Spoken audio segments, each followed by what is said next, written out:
I once thought marriage would fill the emptiness I carried for years. That love, real love, could mend what was broken inside me. But even as I stood in a white dress, smiling for the camera, I still felt that lost little girl hiding within. I was 25 years old now, getting married. We planned the wedding ourselves and paid for most of it. My future mother-in-law helped with a few expenses, and my soon-to-be husband bought my dress. We found a small hall, arranged simple food and drinks, a stereo for music, and a friend offered to take our pictures. It was the happiest and, at the same time, the scariest day of my life. I waited in a small back room with my future sister-in-law until the ceremony began. When she finally walked me out, my heart raced. I looked toward my side of the room. Rows of empty chairs. Only my former employer, his wife, and their children were seated there. My family didn't attend. Not even my mother or my sister. That hurt more than I expected, especially when my husband's aunt asked, "Where is your family?" The reception brought a brief, bittersweet moment when my father and siblings appeared only long enough to eat and leave. One of my father's friends was hosting a gathering, and they were invited. They each handed me a bit of pocket change before leaving. All my life I had struggled to meet their expectations, only to feel like I had failed them again. The little girl inside me, the one who had endured so much, still believed she was unworthy of love. I was now a married woman who still felt like a child inside. I loved my husband, kind, respectful, and steady, but I doubted my ability to meet his expectations. All the men in my family had betrayed my trust. Learning to trust any man was hard. My husband worked multiple jobs while I continued as a cashier, and we began our life together in a tiny studio apartment. Not long after, we moved to a 2-bedroom place, so my mother could live with us. We got along most of the time, but I was still treated like a child. If I did something my mother considered wrong, I would receive the silent treatment, or be yelled at in my native language. A few months later, I became very ill. Tests revealed I was pregnant. Fear gripped me. Fear of my mother's reaction. When she found out, she wasn't happy. Once again, I received silence, no understanding, no support, no help in navigating the changes happening inside my body and mind. I was terrified I wouldn't be a good mother. I had so many questions and no one to guide me. The only way I knew how to raise a child was the way I had been raised. At the time, I couldn't see how deeply that way had shaped my life, and not in a good way. When I finally gave birth to our baby girl, my husband was the only one beside me. No relatives came to visit. I felt alone, frightened, and overwhelmed. My husband was happy and tried to reassure me that everything would be all right.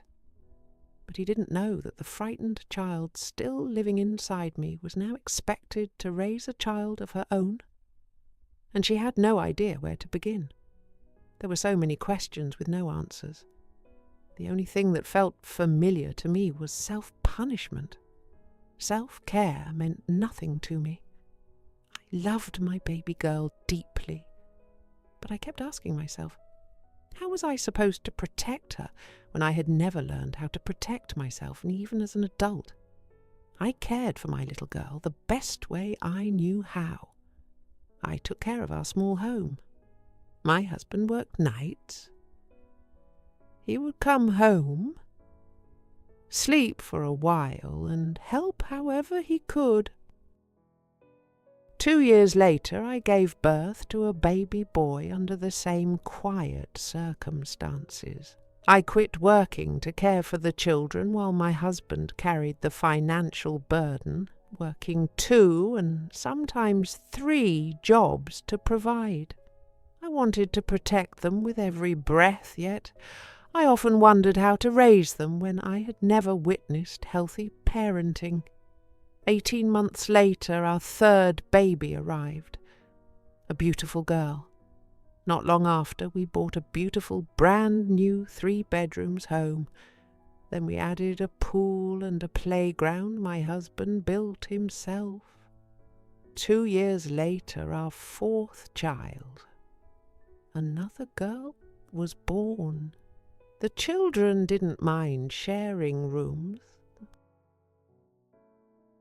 I planted a peach tree, a vegetable and herb garden, and rows of roses. My days were full. A life carefully designed to keep me busy, to keep my mind distracted from the pain I never dealt with. On the outside I was busy and smiling, but inside I was falling apart. The family I was born into kept my heart beating, but never nurtured. Christmas mornings and family holidays became magical for the children, but inside I felt hollow. I never shared the dark secret of my childhood with anyone except my mother, and she had never believed me. I carried that weight silently, loving my husband and children, yet unsure how to nurture them fully. At night, after my husband fell asleep, I often cried quietly. Intimacy frightened me. Sharing a bed brought back memories of nights when I hid beneath blankets, too afraid to move. Even the sound of breathing in the dark could trigger the past. My husband was patient and devoted. He did everything right, and people loved him. I didn't realize it back then, but when I asked questions, I rarely received a straight answer.